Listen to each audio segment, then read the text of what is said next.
Welcome, everyone. Welcome. What a wonderful room of energy and love. I love it. It is truly a joy and an honor to greet you on behalf of the Brooklyn Public Library, our arts and culture team, BPL Presents, and this newly imagined entity, BPL's Center for Brooklyn History. My name is Marcia Eli. Since January, we have been working with Rosa and Ben, Barbara Ehrenreich's children, to put together an evening that looks back at Barbara's legacy and forward towards carrying that legacy into the future.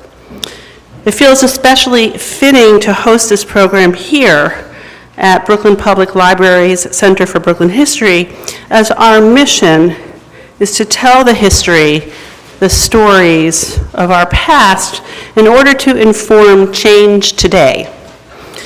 This room is full of people who knew and loved Barbara, as well as a public shaped by her work. My hope is that we all leave inspired to follow her footsteps, each in our own ways.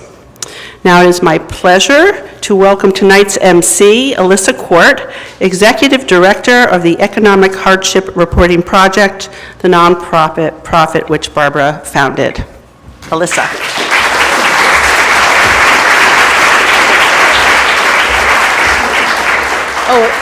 Hi, everybody. It's so great to be here tonight. I want to thank Jakob and Marcia and Linda Johnson, who's the president of the library, Brooklyn Public Library, Center for Brooklyn History, Ben and Rosa, and all the incredible friends of Barbara we have coming up tonight, including Cornel West and Bernie Sanders. Okay. Today we're here to discuss the luminous life of our dear friend and colleague, Barbara Ehrenreich, a little more than a year after she left the human plane. She was the greatest literary representative of the working class that America saw. She embodied what I think of as the lyrical left, or the imaginative and slightly anarchist strand of progressive thinking and activism that started in the 1970s. Woohoo! I said, woohoo! Lyrical left! For me personally, she was an adolescent inspiration and a close collaborator and friend with whom I created the large effort of her third act, the Economic Hardship Reporting Project. And you can check it out. We have a little write-up at the end of the piece, the piece of paper you have. This was a nonprofit that she came up with after the 2008 recession gutted our profession. Barbara, who I met a decade ago, was not typical of great journalists of her generation. Instead, her writing and her very being expanded the meaning of media accountability long before the downsides of both sidesism were discussed. As she once said, "I have never seen a conflict between journalism and activism. As a journalist, I search for the truth, but as a moral person, I am obliged to do something about it." I also just loved her. She was someone I could talk to about abortion, Florida, and literature. Only one of the things on this list is actually bad for you, and it starts with an F. She was someone I could gossip with and seek wild advice from. Should I get a mammogram? Don't bother. Should I teach my 5-year-old something to read? Try Mao. True story. I can still hear her voice whenever some cruel or absurd news event occurred or when anyone in our mutual orbit acted out of character. Alissa, I can't believe it, can you? Her actions and her beliefs almost always matched, which is an alignment unusual for idealists and people of strong virtue. For instance, she had greater respect for people who couldn't pay their rent, reporters who couldn't pay their rent, than the most famous television news anchors of the land. We had a very uncomfortable meeting once with one of them. Did not smile, stone face. Oh, I'd love to interview you on a major TV network, stone face. I'm not sure she'd go to maybe in cheap diners where she'd get a cup of black coffee and give a $10 tip. Her own relationship to her celebrity was kind of happy that it made her more effective, but also sort of disdainful about its actual value. I often wonder what she would think of the year that just transpired. What would she think about the Burning Man, rich people in the mud? This is a very Barbara Ehrenreich topic, right? Burning Man, rich people, mud. Billionaires on submarine, dying, okay. Oh, too soon. Chat GBT performing shadow work on our phones, or the rise of Vivek, the first AI presidential candidate. She would also have been thrilled with Francis and Bernie and the rest coming to talk about her legacy tonight, and that all of you, the audience, are still engaging with her work. And I really want everybody to continue to do that. How could she be gone? That she left us as we approached Labor Day would seem fitting, though given her penchant for myth-busting, she would probably roll her eyes at the notion of a news hook. She would say something like, "News pegs are products of the Hallmark industrial complex, Alissa." I thought she was deathless. She was still self-improving when she was ill. She was doing things like, back exercises and watching the TV show Vikings, true story, total fan. She snickered over the phone with her friends, drank martinis, and read serious as hell sociology, even as her health declined. In one of her books, she called the fact that we live a short time on Earth the situation. Her full awareness of mortality was the force behind her political urgency, her taste for scathing jokes, the recognition that life shouldn't be wasted. Everyone's life shouldn't be wasted. And that's right? She looked at individual death as part of a saga of social struggle. The situation, she wrote, led her to wonder, what is the point of our brief existence?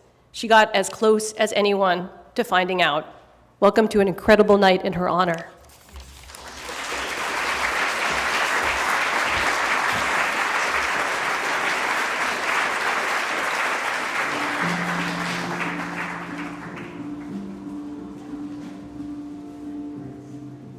My parents always said, always ask why.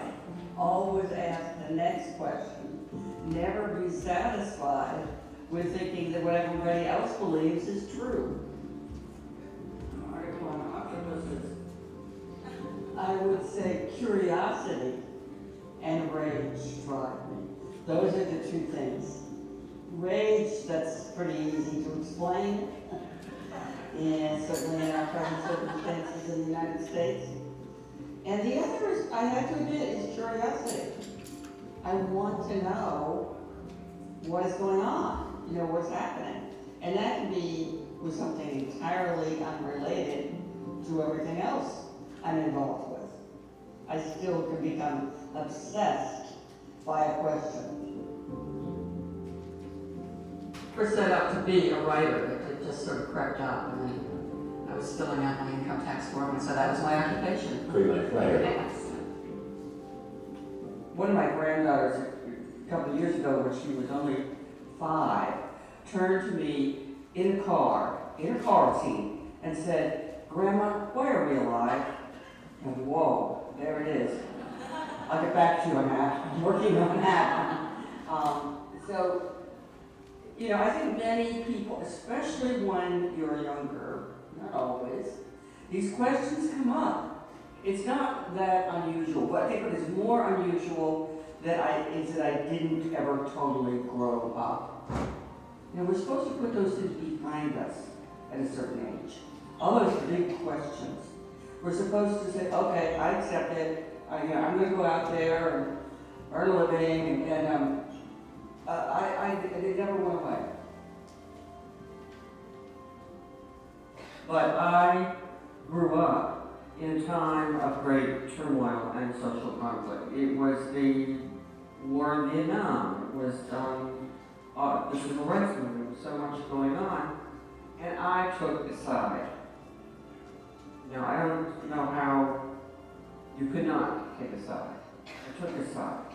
I threw in my lot, so to speak, with the underdogs of the world, the fellow underdogs. And, that's what I continue to do. So, very big lesson, which just has resounded in my mind ever since. I never use the word unskilled to describe anybody's job. Every job takes intelligence and skill and concentration and deserves our full respect. You know, if there's any job you're thinking, oh no, that couldn't be, try it. Try it for a few years.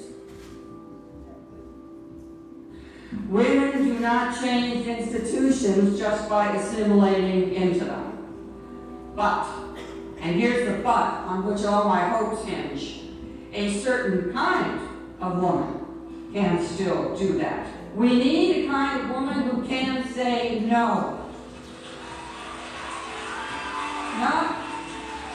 Not just to the date rapist or the overly persistent boyfriend or whatever, but to the corporate or military hierarchy in which she finds herself. And we need a kind of woman who isn't trying to assimilate, but who is trying to infiltrate and subvert the institutions she goes out into.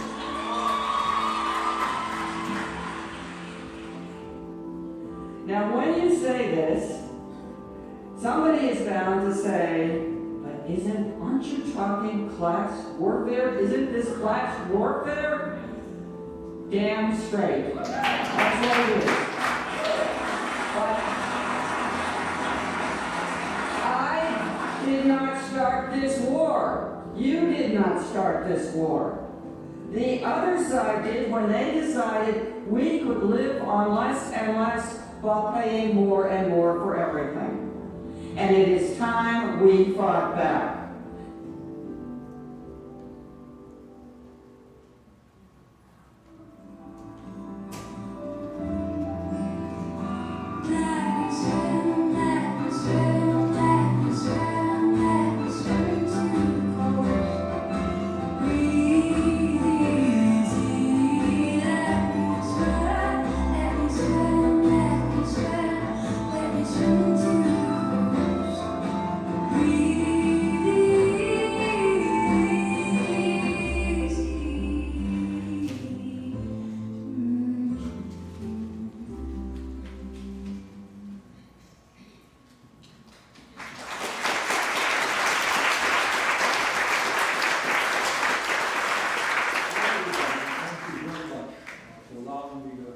Say a few words commemorating Barbara Ehrenreich, who was clearly one of the most important American writers in recent history.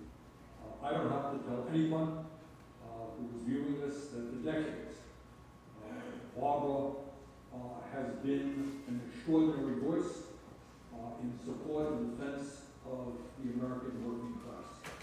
And like many, many other writers, Barbara was not afraid to name names. She spelled out and described in great detail the barbarity of poverty, what poverty does to people. She talked at great length about corporate exploitation and extreme wealth inequality. And her book, Nickel and Dime, I think, is a classic that will be remembered for a very, very long time. Barbara gave definition to class dynamics in significant ways through her investigative work that will continue to serve as an invaluable tool for us to build a more equitable world for future generations. Barbara was very clear. She said loudly and with great clearness what the people of America's working class have been saying for a very, very long time. And that is that human suffering anywhere and everywhere caused by oppression is wrong, and that we must all stand together and root it out wherever we find it. Barbara stood up for unions and for worker protections because she knew that unions are absolutely necessary to rein in extreme corporate greed.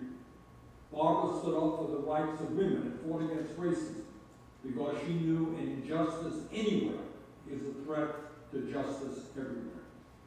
Barbara stood up for environmental justice and against the atrocities of war because she knew that if we are going to tackle the climate crisis, we must see the common good in the humanity of all people. The United States alone is not going to do it. We need the entire planet on board.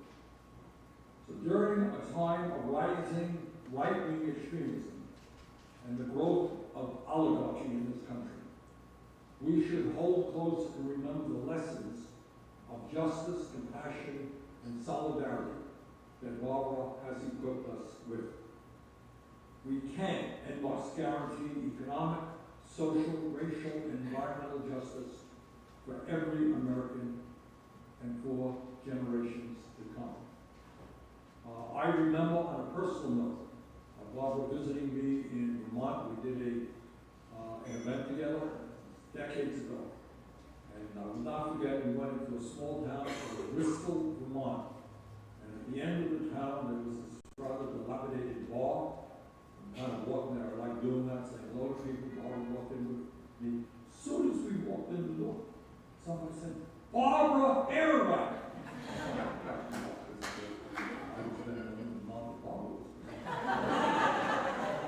Well, once again, thank you all for coming together.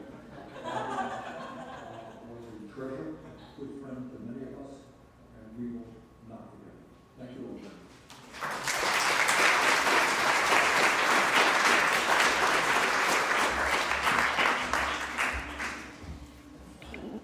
Next, I'd like to introduce Billy Talon, otherwise known as Reverend Billy, and the Stop Shopping Choir. Woohoo!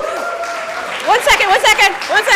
Billy is not ordained by a traditional church, but he's a believer in the potential of anti-consumerism, of using song to reach people. Barbara was ordained as one of his saints.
Amen.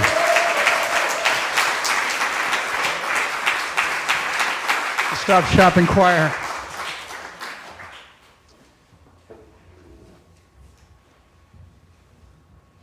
was easy to talk with Barbara. It was very easy to talk and listen with Barbara Ehrenreich, because listening was as material as talking in the process of conversing with her. But when I talked to her, something would happen through steps. You know, we hear her strong, heroic voice, and we need that. In a conversation with a subject for her books, in a conversation with a, hoping for affirmation, insecure artist like myself, she would take the conversation into an area of the commons voice, what I call the commons voice.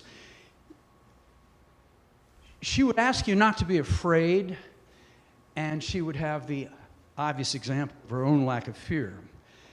She would also jettison, like her style of writing, no style was anywhere in sight.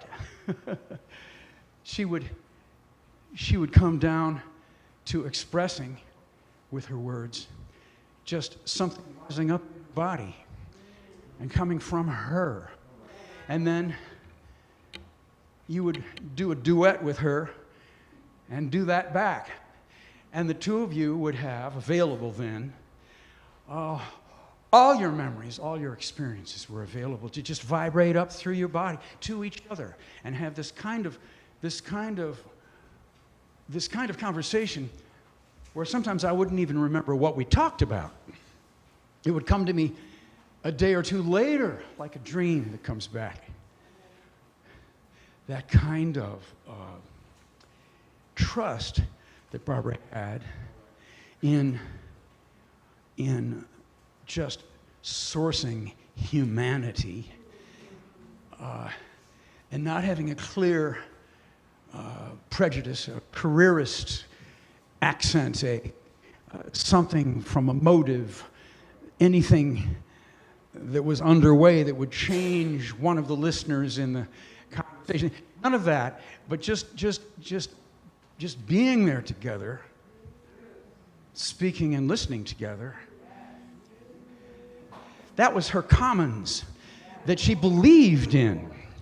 And she heard that when strangers would start a conversation in a commons like a bodega or just standing on a dock looking out at the ocean, or the traditional commons of a park. Or Barbara loved that.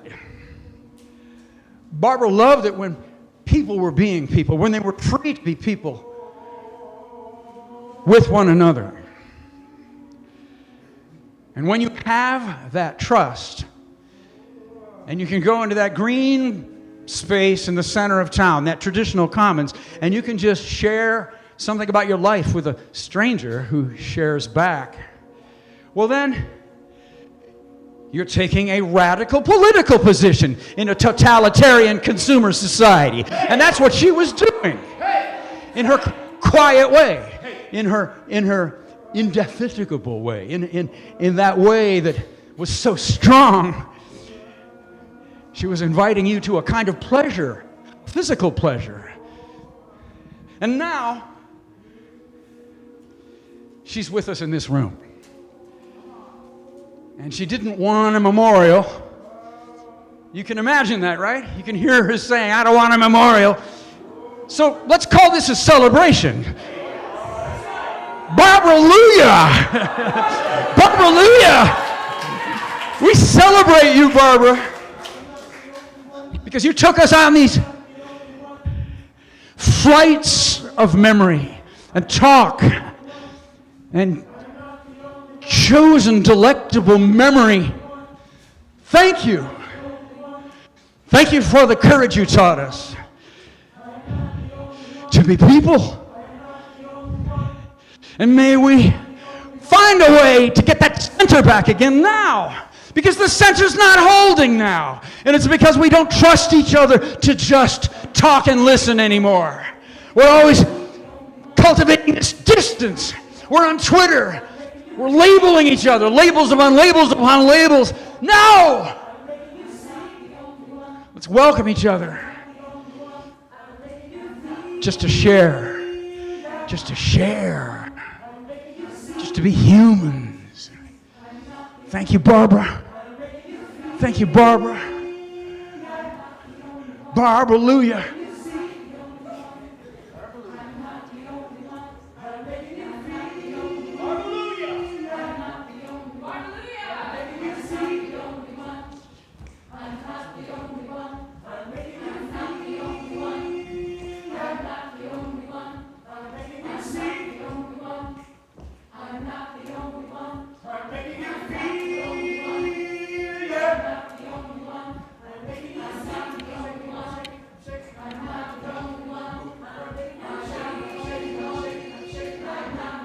All right now. I'm shaking, I'm shaking, I'm shaking, I'm shaking. Come on.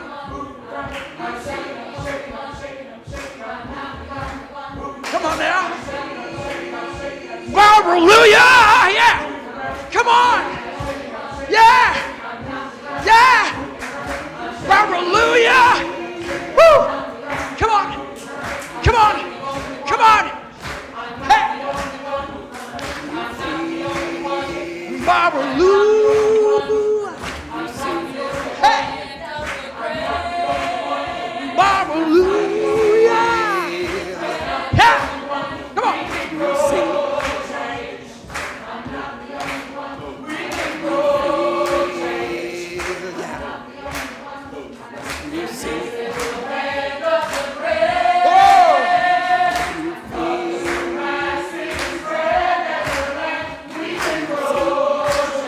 We can grow change. We can grow change. Barbara-luia.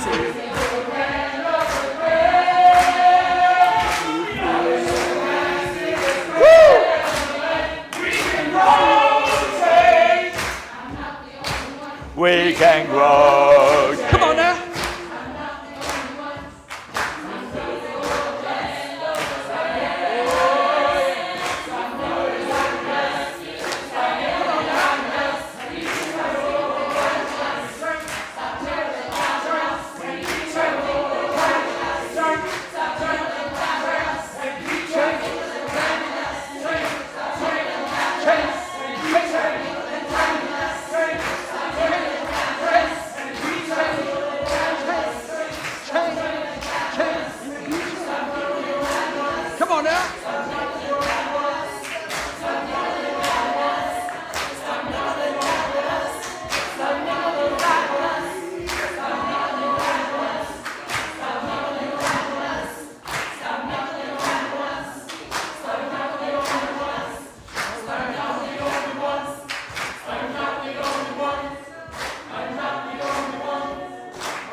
Change, change.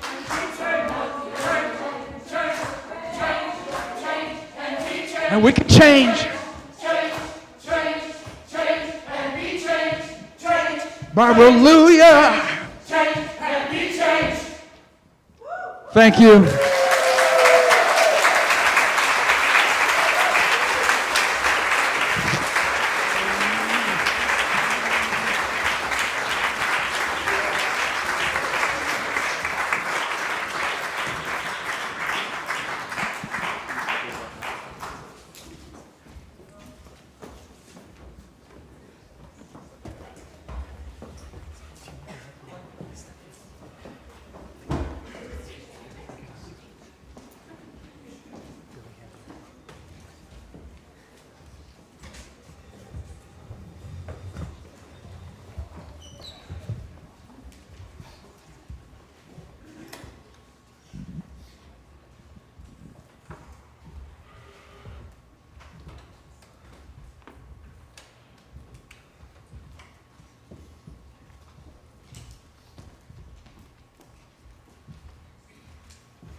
Hello, everybody. Thank you for being here, and thanks to the Brooklyn Historical Society for hosting this event. My name is Frances Fox Piven.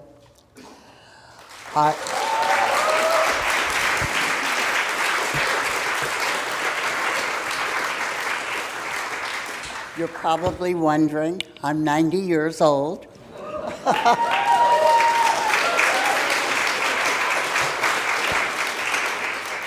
And Barbara and I were friends for about half a century. We were, in a way, in the same trade. The stuff we worked with was words. We talked, we wrote. Barbara's books were better than mine, but we both did the same kind of thing. And we did a lot of it together, some of it on the phone. Sometimes we collaborated, but we talked about our work all the time. And Barbara was smart, but you know that. But she was not only smart, she was so funny. So funny. Isn't that why we love to come and hear Barbara talk? I don't quite know how to express the tricks in her ways of talking that made it so hilarious. She was sarcastic, always at the expense of the rich and the powerful. Her barbs always hit home, and it was such a relief when they did, because we could just relax and laugh at those idiots. And there was a moment to do that. It was fun. It was fun, and Barbara gave us that fun. But there was more than that. Barbara had, I think, two qualities which distinguished her from other people who were smart and sarcastic at the expense of the rich and the powerful. One was that she was very brave, very courageous. You could see that in so many little ways. Barbara had breast cancer at one point in time, and I don't know how many of you know this, but there's a kind of paraphernalia that goes along with having breast cancer, sympathizing with breast cancer victims, thinking about breast cancer. The paraphernalia is pink, satin, plush, pillowy, and Barbara hated it. Hated it with every ounce of her being. But she wasn't afraid of talking about breast cancer, understanding it, trying to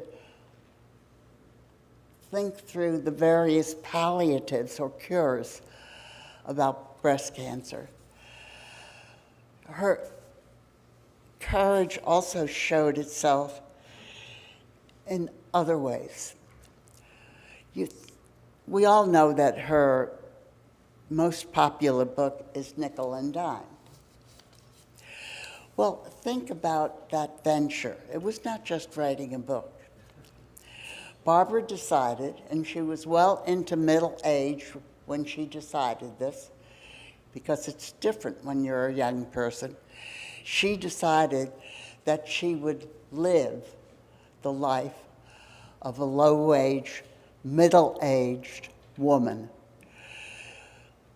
A woman who now confronted a tightened welfare state under Clinton. To do that, she created a protocol. In order to become that woman, she had to deny herself certain things and do it strictly. She had to not deny herself a hairdresser, a doctor, certain kinds of food, the comfort of a big house. She wanted to actually become that woman and live with every fiber of her being the life of that woman. That's not easy. Not only because you give up the comforts of middle class or upper middle class life, but it's not easy also because you have to, well, in a way, pretend. You have to go through the tension, the trouble of becoming somebody else, of living another kind of life. She did that. And she did it even though it sometimes involved being afraid.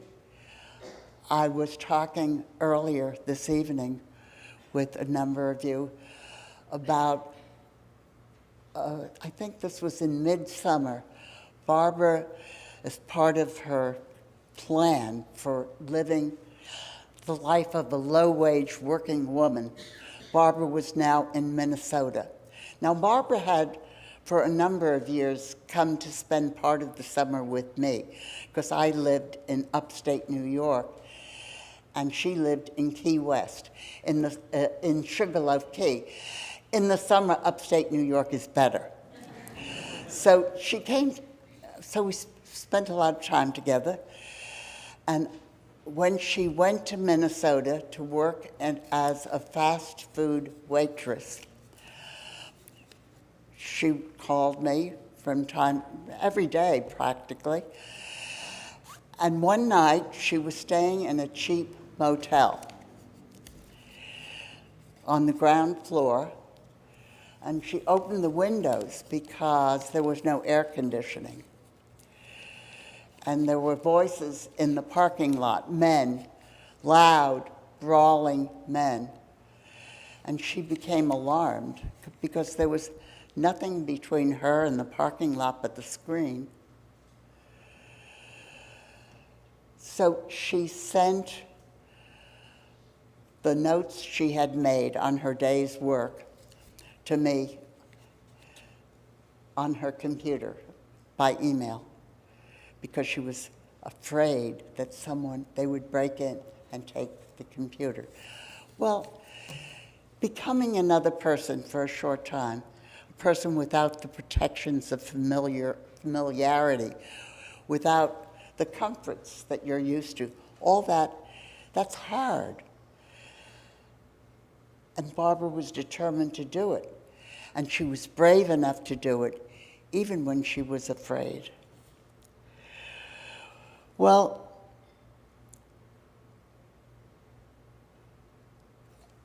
one other thing about Barbara. You know, we think of people who are political heroes, heroines, and I think Barbara is, for me at least, Barbara is a model. I want to be like her. We think of people like that as sort of proletarian armies with banners marching across the wintry steppes, stuff like that.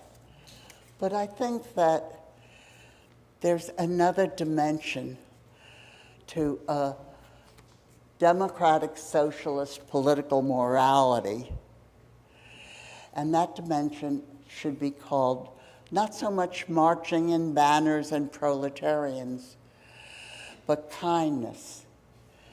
Kindness to those who have less, to those who are disabled, kindness to those who are weak. Barbara's most remarkable quality was that she noticed people, and she noticed people who needed help, and she was kind. I think in this terrible time in our country and our world, as we try to figure out what to do, how to be, how to live, how to survive, just us and our friends and our family and our comrades, Barbara should be our model. Thank you.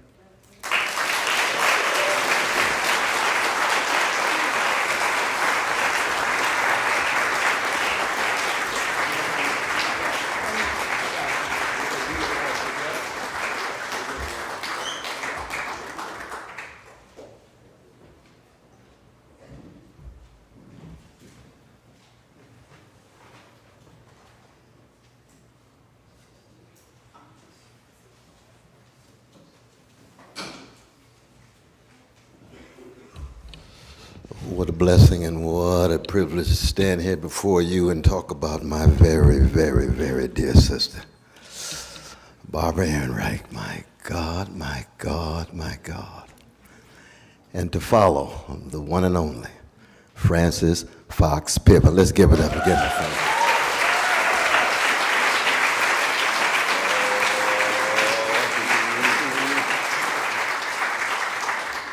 We have precious memories arguing in that National Committee of Democratic Socialists of America with Michael Harrington and Stanley Aronowitz and Bogdan Dinage and Paulette Pierce and others. You remember that, Sister Fran? You remember those days? Ooh, I'm telling you. But you're so very right. There's something that was always so sweet about the spirit of Sister Barbara Ehrenreich. I think in so many ways she is unique in the history of men and women of letters, unique in the annals of public intellectuals in the history of the American empire, because she fuses the prophetic and the comic. That's very, very rare. Saul Bellow was a great comic writer. He's one of the great novelists of ideas. I don't associate him with the prophetic. Love you, Saul. There's a whole lot of prophetic folk who have a hypersensitivity to the suffering of others, who have unbelievable empathy to be able to walk a mile in somebody else's shoes, as was noted in that classic, you see.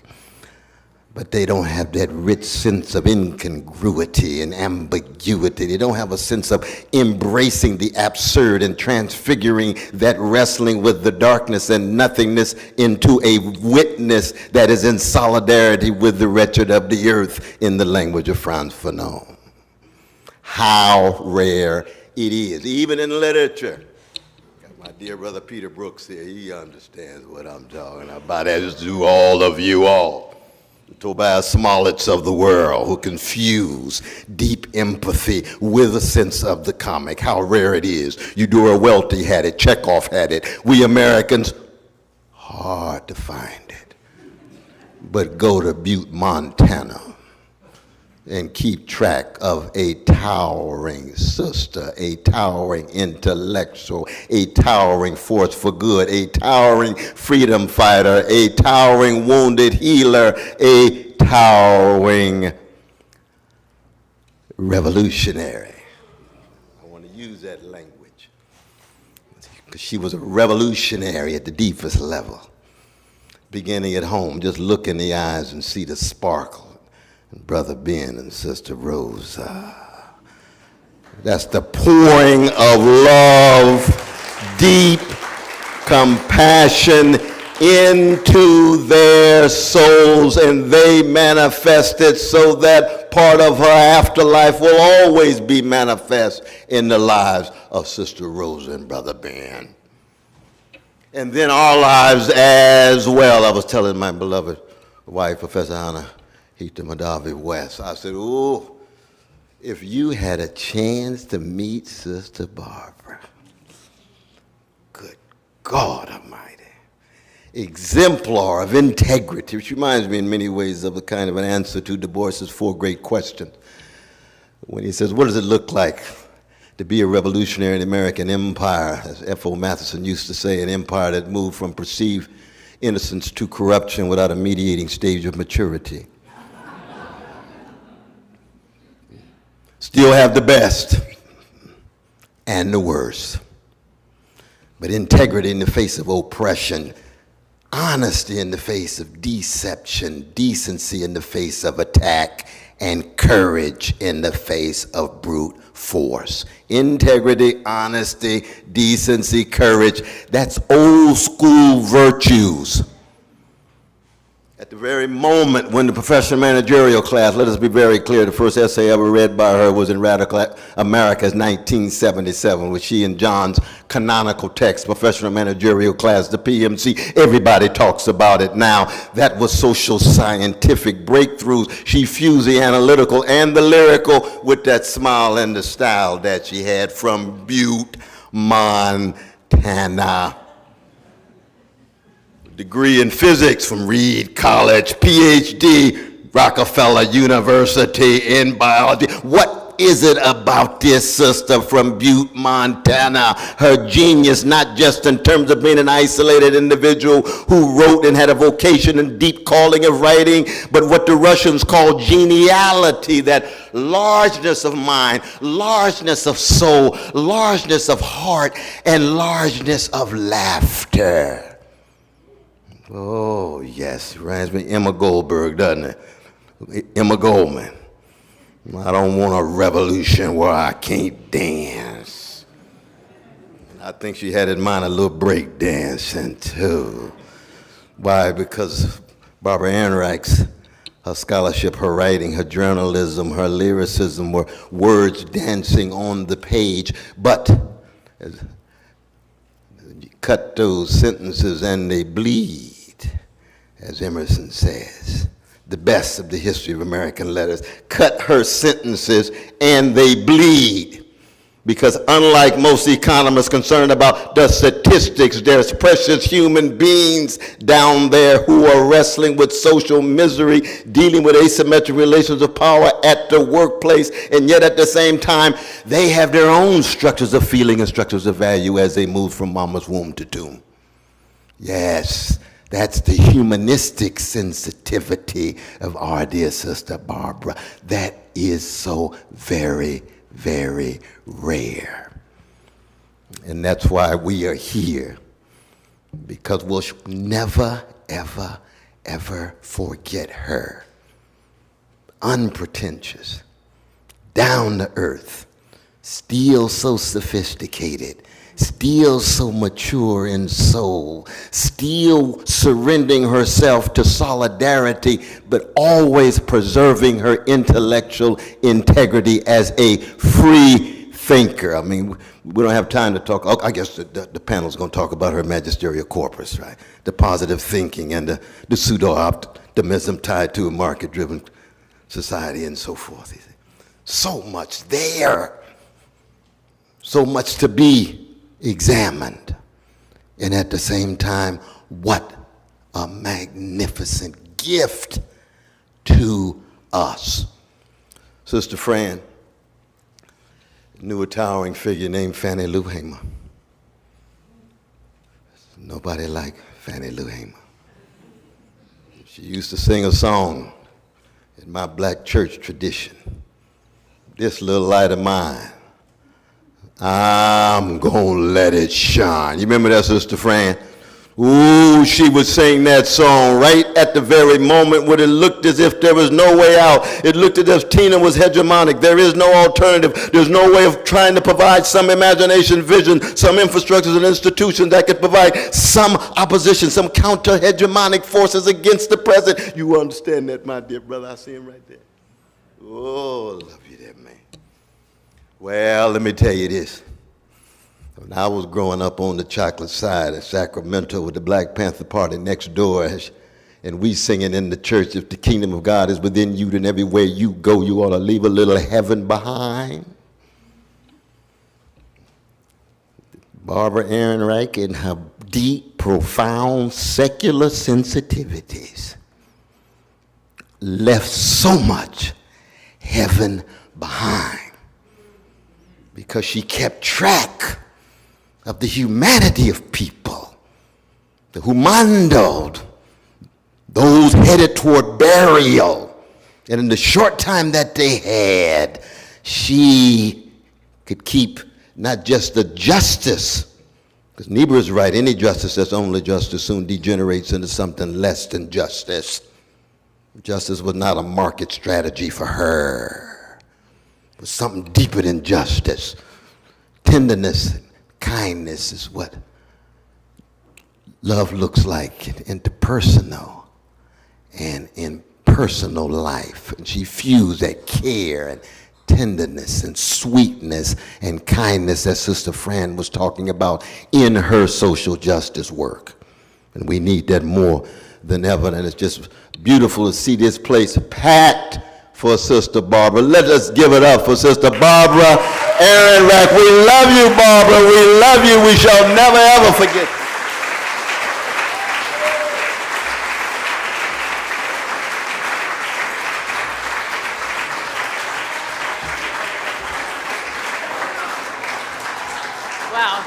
Thank you, Cornel.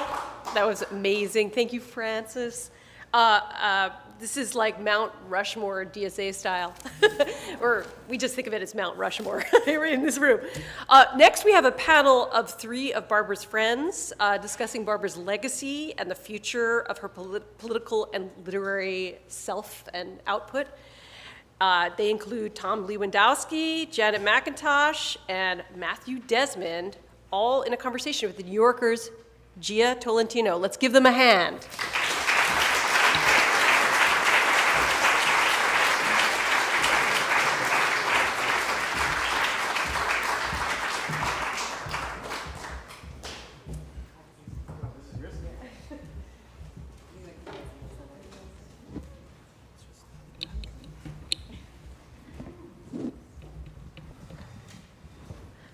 Are we on? Yep.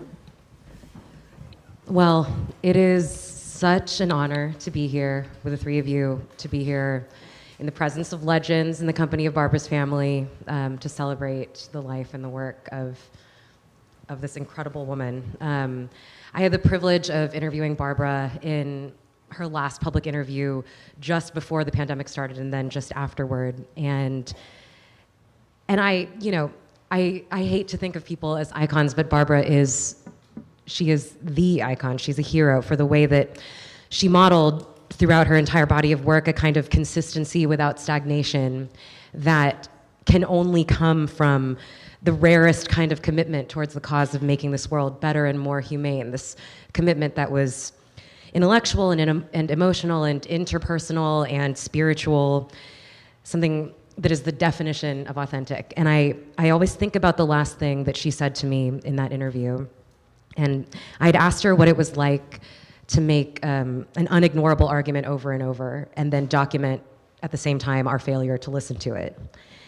And she said, the idea is not that we would win in our lives and that would be the measure of us, but that we will die trying. That's all I can say.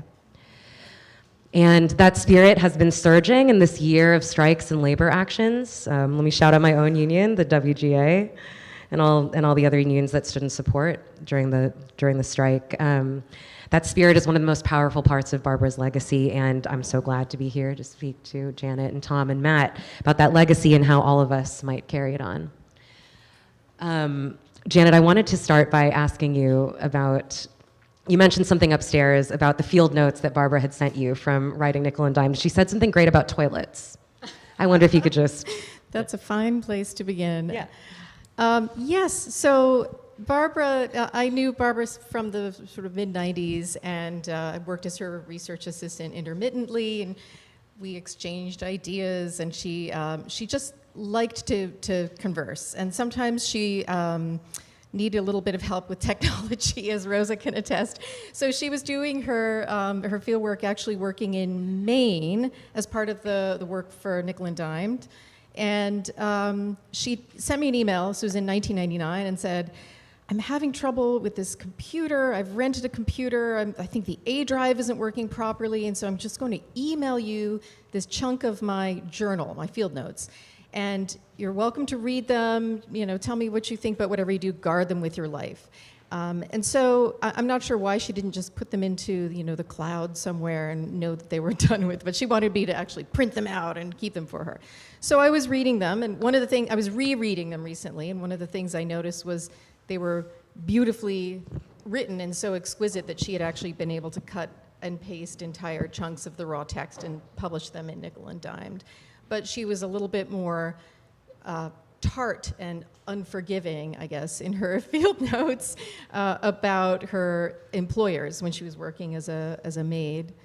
So she was writing about scrubbing toilets and with all kinds of really absolutely disgusting stuff about bodily excrescences and so forth. And she said, I'm starting to think of them as soilers rather than homeowners. And then she said something really blue that didn't go into Nickel and Dimed. She said, fuck them all. She said, fuck them all. I just love that. Okay, so I wanted to, Tom, my next question is for you. You co-founded the Workers Project, an organization in Indiana that, does this extraordinary thing of bringing together union workers, non-union workers, It's sort of it extends solidarity far and wide in the community, including to the unemployed and the undocumented. And so you've been working at the center of one of Barbara's great critical and practical inquiries, which is how do we direct our solidarity? And how does it so often come to be misdirected? Upward to the powerful, where it certainly doesn't need to be, or how does it come to be withdrawn? And how when you are working to extend it outwards to those with fewer protections, how do we do this? And I wonder if you can talk about this great project and her work and how it intersects with yours. Well, first of all, how we came to know Barbara in Indiana.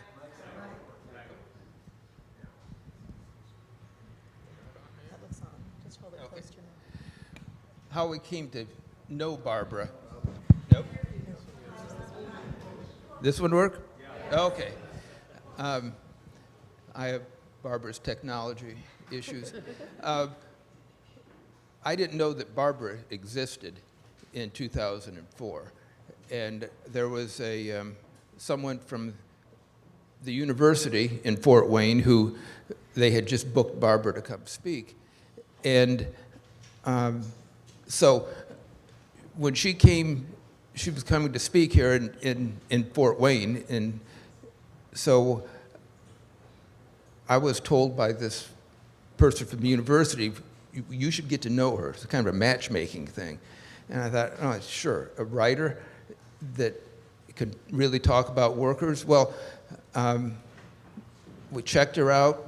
We went, looked up some of the articles she'd written, one that she'd written with Tom Gagan on the 10 things that unions should do, and we looked at them, our board looked at them and saw some of these things are good, some of them are bad, but all of them should be talked about.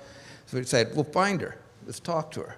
So we tracked her down through the tax records in Florida, and I called to Sugarloaf Key, found the landline. Somebody answered, I assume one of Ben's friends, because they sounded guilty. And I got her phone number. I called her, said, you're coming to Fort Wayne in a few weeks, and you're going to speak at the university, and we would, afterwards, they have no plans for you, we would like to exploit you. And she said, sure. So I picked her up at the airport then, and we just talked about what this was going to, why we would be working together. And she said, what America needs is a workers' movement like the civil rights movement. And I said in good improvisational style that yes, and it needs to be community-based. And from that very first meeting, we decided we were going to work on that forever. So it's a matter of not just representing workers where they work, but where they pay taxes, where they live, meaning our communities, the world, and society. And to do that with the kind of solidarity that I think we understand solidarity as caring about and for each other. It is that kindness that Francis talked about and Cornel talked about. That's what came through so much. So it's a matter of doing that. I'm not answering, expansively your question, but I think it's important to understand that it starts with that understanding of solidarity, of caring about and for each other. From there, you can take it a lot of places. Well, I think that speaks to the centrality of something as simple as kindness. Maybe it does all come down to that, and its moral and ethical dimensions, right? So I wanted to ask Matt about, both of your recent books, Evicted and Poverty by America. They're such monumental works, and they're important to me for many reasons. But one of the things that they do is something that I had always admired in Barbara's work, which is, in America, as we all know, there's this default of thinking that prosperity is the norm and poverty is deviant, right? And that, and as a result of that, all of these all of these things become invisible. The fact that, the economy depends on worker exploitation, and the fact that the psychological degradation induced by this stage of capitalism is sort of essential to this stage of capitalism's functioning. All these things, the simple fact of dominance comes to look invisible and inevitable. But in Barbara's work and in yours, you make people understand that it's anything but. In fact, it was created, and it was created for this purpose, and it's shocking. It's always shocking. And because it has been created, it can then be unmade. I wonder if you can talk about that aspect in your work and hers. I got to work in. I think management was trying to shut you down. Yeah. I quote this line from the novelist Tommy Orange in my book, where he writes, these kids are jumping out of the windows of burning buildings, falling to their deaths, and we think the problem is that they're jumping. And when I read that, I was like, damn, that's the American poverty debate. For over 100 years, we've been focused on the jumpers, and we have asked questions about their work ethic and their families and their connection to the job market. Barbara focused on the fire, who lit it, who's warming their hands by it. And I think that's a huge lesson for us. John Kenneth Galbraith once wrote, complexity is a refuge of the powerful. And I think when Barbara was writing, she had the ability to cut through all the abstractions and the insipid justifications for why things are the way they are, and just be like, it's exploitation.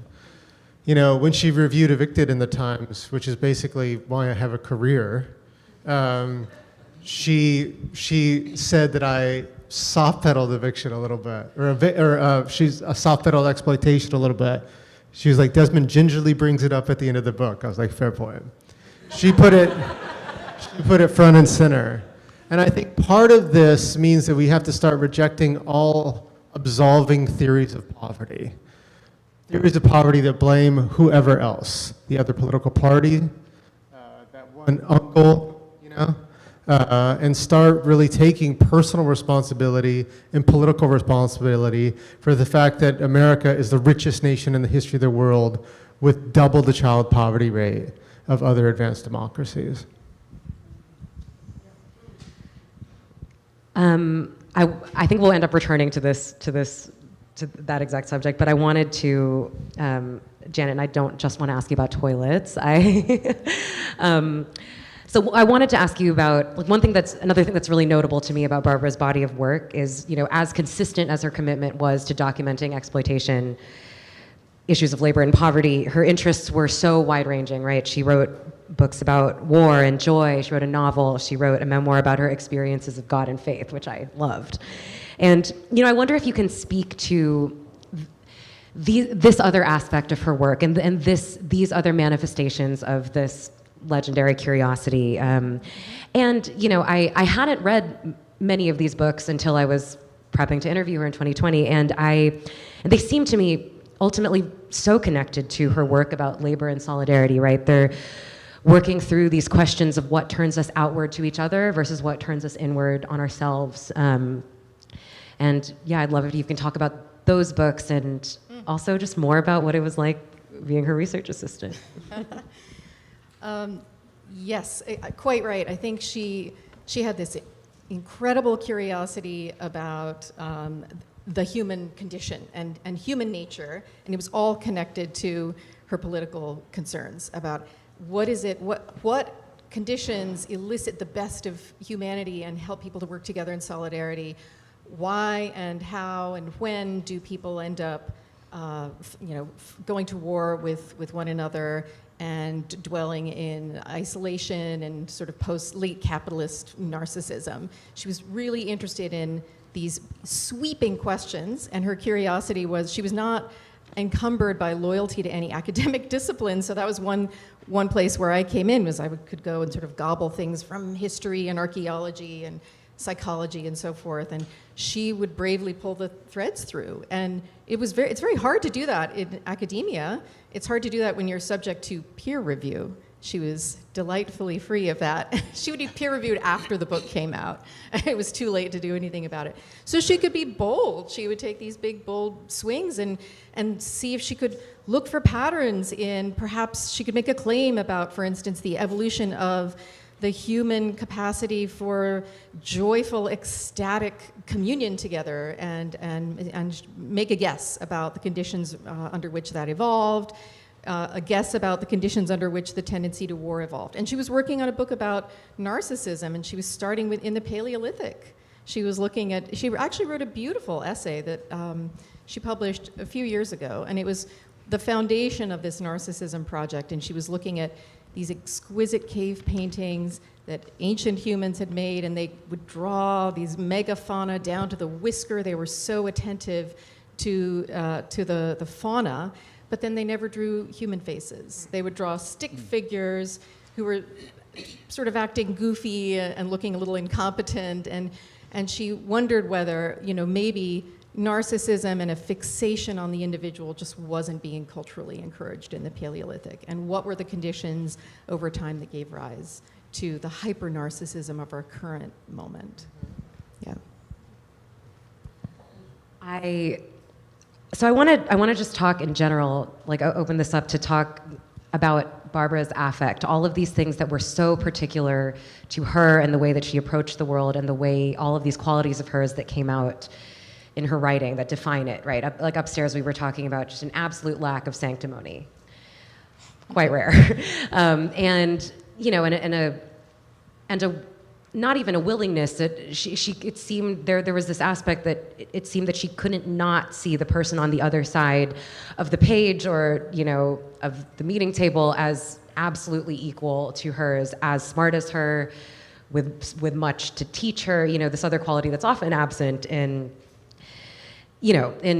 writing of this sort. And, these things, they're the hallmarks, the righteous anger, the absolute refusal to adopt, contemporary forms of mandatory optimism and, any form of polite deference to anyone that we oughtn't to be to be deferential to. And I wonder if we could just talk about these signatures of hers and what any of you have taken from them and how they manifested maybe in your.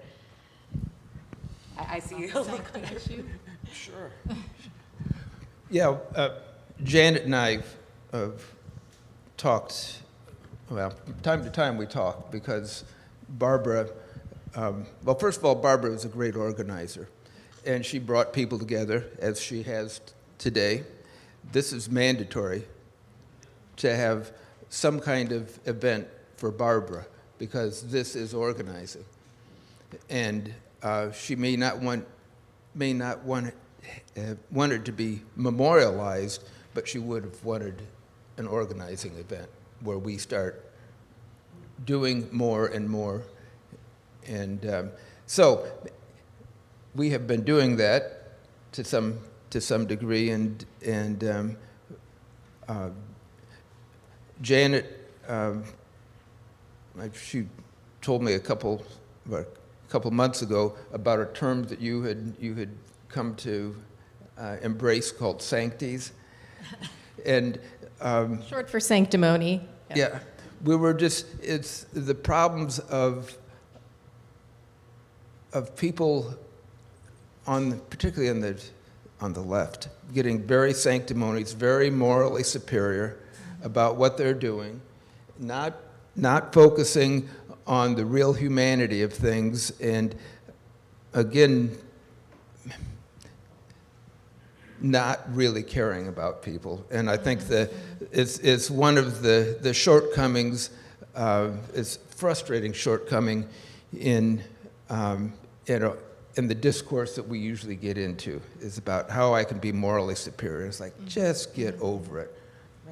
She couldn't bear that in the academy, too. I think when I first met her, one of the things we talked about in our first conversation in 1996 was she was feeling pretty miffed by the postmodern turn, and for a number of reasons. And one had to do with the sense of being morally judged if you wanted to ask a question about human universals the way that she did. I mean, there were other reasons too. She worried about this model of, it's all social construction and just a partial narrative all the way down. And then, well, where is the truth and the reality that you're fighting for if it's social construction all the way down? She was the first one to say science, sorry, I'm going on a slightly different track here, but that science has been powerfully influenced by partiality and bias. And she and Deirdre English wrote about that in Women's Reproductive Health and the Science of That decades ago.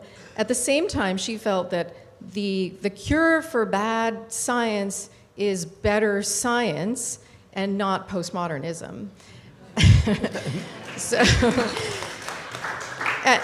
So there were epistemological problems she had with postmodernism, but she also had a problem with just the tone, and the tone that saturated so much of academia and a lot of liberal discourse as well, where there was a lot of point scoring or sometimes in the academy jargon that's kind of willfully obscurantist and designed partly to make other people feel less than. I think for her writing clearly and lucidly was a political act, as well as it was a gift to the reader at many levels, but it was a political act. Tom, you were saying that Barb was a great organizer, and I want to just ask you about that. I mean, one thing, like in her work, there is such a sense of it's such a clear-eyed map of failure, and then this ocean of possibility. It was like those two things felt connected, that the errors in the past and the possibility of the future. And I wonder if you can tell us more about what made her such a good organizer. Well, she was relentless. I mean, she went everywhere she could. She would speak everywhere. She even come to Indiana 3 times, so that's remarkable in itself. And she just understood that this was, you're going to be mad about things. You should be angry. And what are you going to do about it? You have an obligation to do something about it. Once you see it, say it, what are you going to do about it? And she did a great job of helping us do that. She just having her come to Indiana to say, we are seen in society, that we matter too. Just that act was really important. And I know she had this odd feeling to her celebrity, but it was a tool for organizing. And she understood that, and she swallowed it and did it. So one of the things in organizing that was very clear, and I've talked to Gary about this a lot, is that the traditional labor movement is absolutely essential. Those lessons and traditions and cultures are absolutely necessary. Many of them have been corrupted, but it's completely insufficient. We have to come up with new models of organizing where people are at. We have to think about this very differently. And that was certainly what, the fearlessness of her intellectual curiosity. We talk about organizing as sort of the laboratory of history. You just go out there, you try it, you experiment with it. And so we would often talk about ways we could do it, like with unemployed and anxiously employed. How can we organize unemployed workers if they're no longer paying dues? Does the union care about them? But should they? Yeah, well, so we came up with strategies. We worked through that stuff. It's just a matter, if we listened to workers as she did, nobody was a better representative of workers than she was. If you listen to workers and say, okay, what are the problems? Can we do something about this? Let's think this through. And it's that kind of intellectual curiosity to let's figure out a better way. And we've got folks to test it on. They're either going to get behind it or not. Yeah, well, I think this, it speaks this, what you were both saying about our impatience with, what was it, the sancties? Mm-hmm. with the sancties and with the snarls, the discursive snarls of academia or, of even just, popular intellectual discourse, whatever that may be right now. She had an organizer's understanding of the way that, we can talk as much as we want, but we can write as much as we want, but the places where things are worked out, they're in physical rooms, and they are with people who are discontent and people who are slogging through these actual minute changes to organizations and to policies that actually open the path up for what we're looking for, right? Her impatience with talk and with writing itself, I think, is a great gift. That's something that I have felt as a great gift to me. I wanted to ask Matt about, another thing that I loved so much about your latest book is it contains a lot of self-indictment. Another thing that I thought Barbara was incredible at. She had no hesitation to identify failures whenever she saw them, including those in her own life or in her own, in her own history. She was not at all afraid to be like, that effort failed. And it was, like you were saying, the laboratory of history. It was just, we tried X thing, it didn't work. I'm doing X thing, I ought to be doing better at that. And, your book, it contains, much of it is about how, many, those of us who might find ourselves on the comfortable left often blame poverty on, conceive of poverty as something that is caused exclusively, let's say, by conservatives who don't want to expand the social safety net, right? When an argument that glosses over the ways that I, just using myself as an example, you or I might benefit that we do benefit enormously from exploitation, from the exploitation of low-wage labor in farms and in factories and in care labor, from the mortgage interest deduction, all of these things, right? And that aspect of just kind of clear self-indictment in order to move past it seemed very central to that book. And I wonder how you see that step, that acknowledgement, playing into the situation we find ourselves in now and the solutions we have to look forward to in terms of, either our individual volition or the collective work in front of us.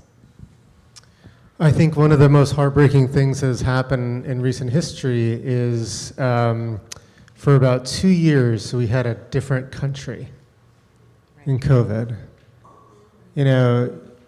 Usually our poverty reduction normally is like Paraguay's. That we do okay. We do Paraguay level. In COVID, we look more like Germany. Usually our welfare state looks more like Brazil's. In COVID, we look more like Norway. We were able to cut child poverty by 46% in 6 months. 6 months. We reduced evictions to the lowest they've ever been on record, ever, even after the moratorium ended. For scores and scores of Americans, COVID was a breath. It was a time out of poverty. And then we just let it go. And I think that on some score, the answer is really simple why we let it go. There was a certain senator that didn't really like the big things. It was temporary. But I think when you poke at those answers, they really fall apart. When don't we have large political challenges? Temporary things have fundamentally re-altered the country. World War II is temporary. It gave us the New Deal. And so I think that at the end of the day, we have to face the cold, hard fact that we didn't do enough. We didn't. We were silent. We didn't call our congressperson. We weren't in the streets. We weren't demanding this as a new normal. And part of that is because I think we, especially folks in this room, we are really good at critique. We can critique all day long. But we're kind of bumbling in the language of promise and that next thing. And that's something we have to take responsibility for, and not just point to all the things we can point to, but also point to the fact that when we have another chance, when it rolls around again, let's not be so silent. Let's bind ourselves in solidarity with the poor.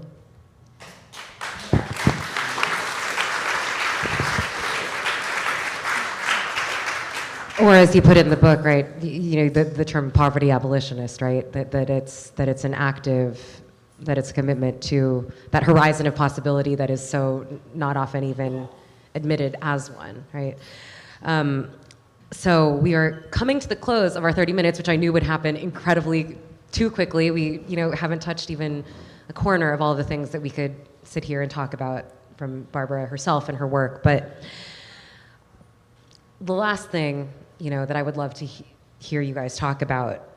I mean, we're here to talk about the way that her work can extend into the future, the way that her ethos and the things that she practiced, the way that she approached the world.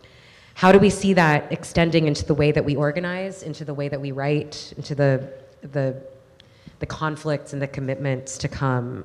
Matt, you just kind of answered that question, but what are we taking from her life and her work, and what can we all take forward? So for me, Barbara made herself accountable to people that were not like her. And I think that is for us, Jia, for writers and people that are trying to bear witness to all this suffering in America, I think that is like an essential thing we have to do. Like, our audience has to include folks below the line. I gave a book talk in Princeton, where I work, and the first question after the book talk was this woman. She stands up and she says, "I volunteer in Trenton," which is like a loaded thing. I don't know what the New York equivalent would be, but it's like, I volunteer in the poor area, and we give tutoring to all these kids, and shouldn't we tutor the single moms? First question. So I look out in the audience and I see my friend Vanessa Sullivan, who's a single mom in Trenton. And so I was accountable to her. I knew I had to answer that question in a way that affirmed and recognized her.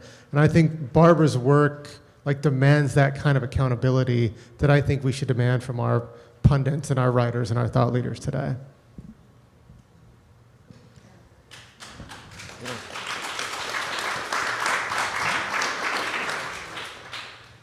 I think that organizing is continuing. I mean, that kind of pact that we made back in 2004 to work on that.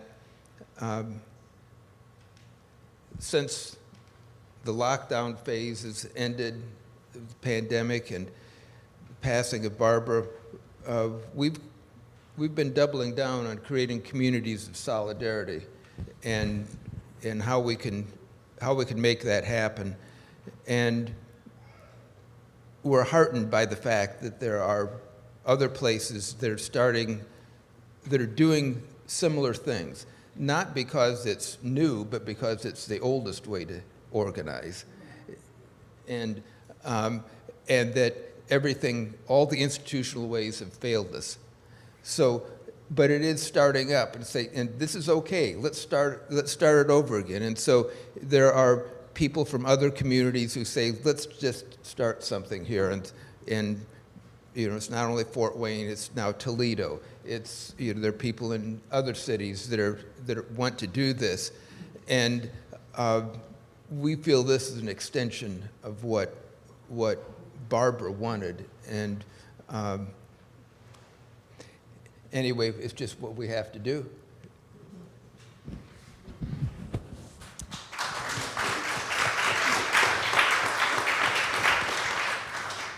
I'm thinking about her last big effort to write about narcissism, and I think one of the things about this moment of late capitalist pillage and extreme individualism and hyper narcissism is that other people become less and less real to you the more you're encouraged to be a narcissist. And one of the great things about the classic Nickel and Dimed was that it was, I think for a lot of readers, this kind of a duck turned into a rabbit when they read that book, because the person who was scrubbing their floors or serving them food or suddenly became real through Barbara's voice, and became not only a person who's maybe struggling and suffering, but a person who's potentially really sharp and might even be laughing at you as well for your own foibles. This was, and you know, if nothing else, the narcissist does not like to be laughed at. But I think it was a moment to make people really check themselves and remember the reality, like just the ontological reality of all these other spheres of experience in humanity, and to take that so much more seriously than it's been taken. And of course, the political implications are vast. So.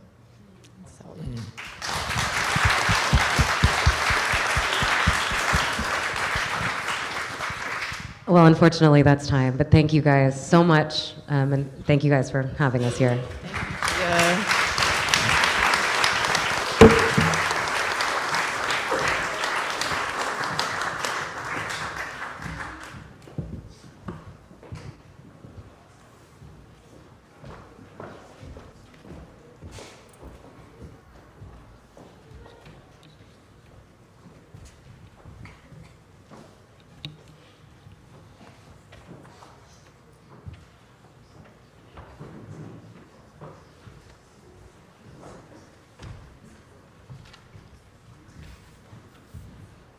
Hello, we're Barbara's kids.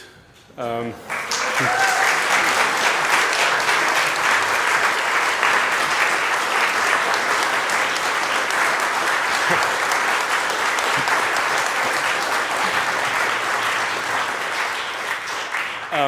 been sitting here thinking a lot about how she would have reacted to this if she were here, because she kind of was here and is here.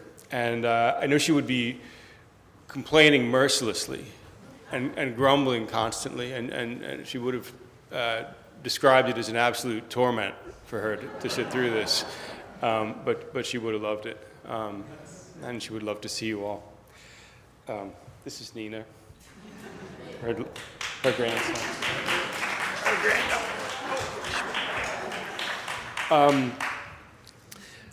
It's been for me a night, obviously, I think you can imagine, of complicated emotions, but I've been extremely happy to see many of my own friends and family who I don't see nearly often enough, and to see my mother's friends, her chosen family, many of whom I've barely seen at all in recent decades.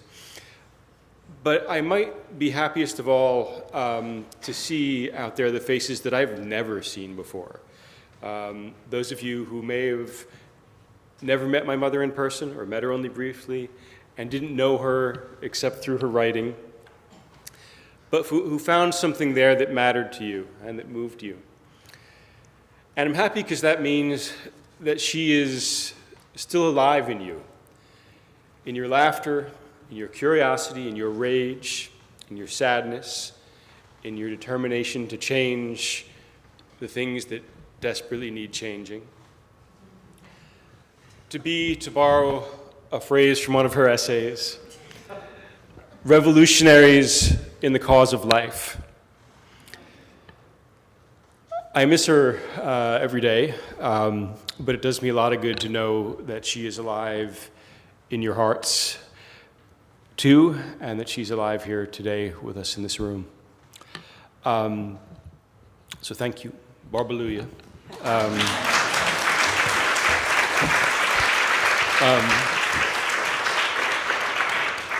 We also wanted to thank Marcia for making this happen. Since my mother's death,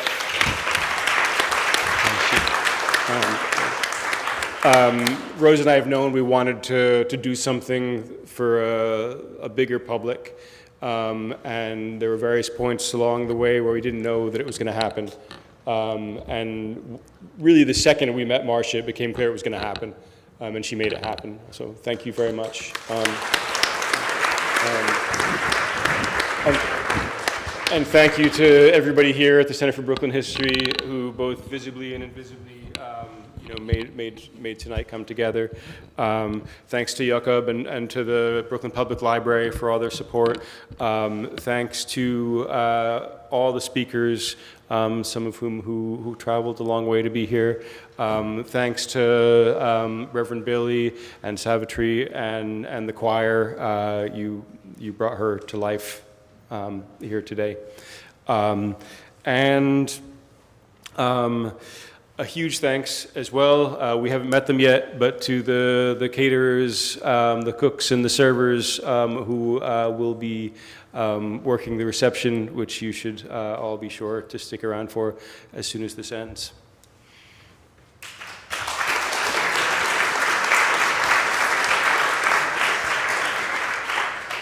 Yeah, I just want to echo everything Ben said. It means so much to us to have you all here with us today. And so many of you here have been important parts of my life, of Ben's life, of all of our lives, and most importantly of her life. So thank you. Do you want to say anything? And that too.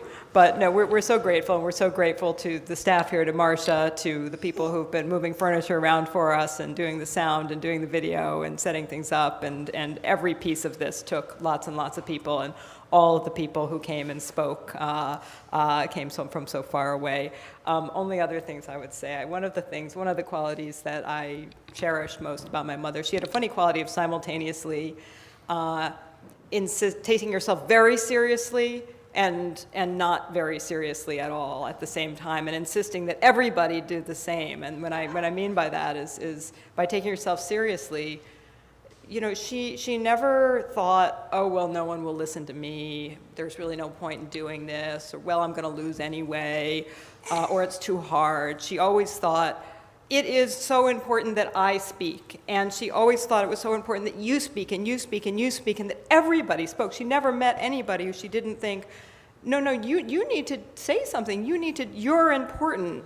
She never let anybody get away with saying, but it's too hard, but I don't matter, but who will care, but we'll never win this battle. She always said, you matter. I matter so much. You matter so much. Every single person in this room, and all the people who aren't here, and all the people who are out there, every single one of you matters so much. And none of us get to say, oh, not me, somebody else will. We all must be the ones who speak, who fight, who act. And so she took herself incredibly seriously in that sense. But at the same time, as I think many of you who knew her personally saw many times, she refused to take herself that seriously. She hated it when people got pompous and self-righteous and sanctimonious. She couldn't stand it. She didn't want it for herself. If you tried to compliment her, she'd immediately make a self-deprecating joke. If you tried to say that somebody else was perfect and wonderful, or some idea was perfect and wonderful or untouchable, she would make a joke about that, because she didn't want any of us to start taking ourselves too seriously. She wanted all of us to keep that openness to doubt, to skepticism, to uncertainty, and most of all, to humor. And I think that's the one thing that would bother her today as she looked around the world. Two things would bother her. One, she'd say, where's the kindness? Because she cared very much about being kind, just treating people as people, whoever they were, but also about having a good time and having a sense of humor, and always finding the silliness around us, because there is silliness all around us all the time. Thank goodness there is silliness all around us all the time. So go out there, fight, take yourself seriously. Don't lose your sense of humor. Fuck them if they can't take a joke. We're so happy that you're here. We hope that you will join us at the reception. And there's also a couple of guest books sitting on a table out there, and I hope you'll take a moment to scribble a limerick or whatever happens to cross your mind. And I think that's all I've got to say. Thank you, friends and family. Thank you, everybody, for helping put this together. And go out and have a drink and laugh together. That's what she would want. Laugh and fight. Thank you.